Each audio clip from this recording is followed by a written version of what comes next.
à cette question, je crois qu'on va toujours dans le même sens. Ce qui peut nous empêcher de bénéficier des bénédictions de Dieu, en fait, c'est la désobéissance à ce qui doit concrétiser la bénédiction dans notre vie, c'est-à-dire à la parole de Dieu. Ça, c'est la première chose.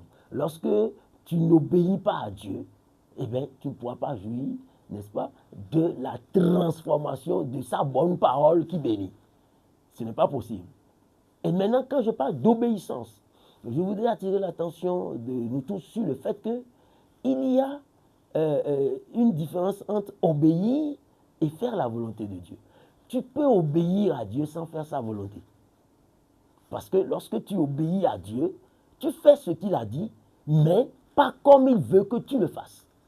Quand nous prenons l'exemple de Saül, on lui a dit d'aller tuer tout le monde.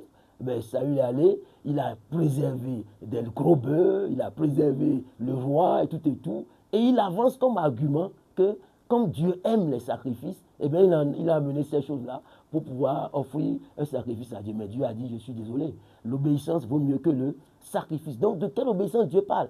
Faire ma volonté, telle que je la désire. Donc, nous pouvons aller plus loin et dire, il y a certaines personnes qui pensent adorer Dieu, mais Dieu va leur dire que tu ne m'as jamais adoré. Pourquoi? Parce qu'ils n'ont pas adoré Dieu selon sa volonté, mais ils ont adoré Dieu comme tout le monde le fait.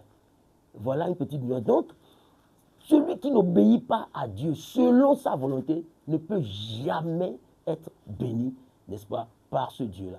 La deuxième chose qui peut nous empêcher de bénéficier, n'est-ce pas, de la bénédiction de Dieu, c'est notre chair, notre moi. Tant que ton moi n'est pas mort, eh bien, la bénédiction de Dieu ne pourra pas prendre corps dans ta vie. Parce que ton moi sera là à te faire la loi, à te dicter sa volonté. Non, ça là c'est trop compliqué, ça là c'est trop dur. Mais voilà ce que Dieu veut. Et toi tu dis c'est trop dur. Donc ton moi parle encore, tu n'es pas mort.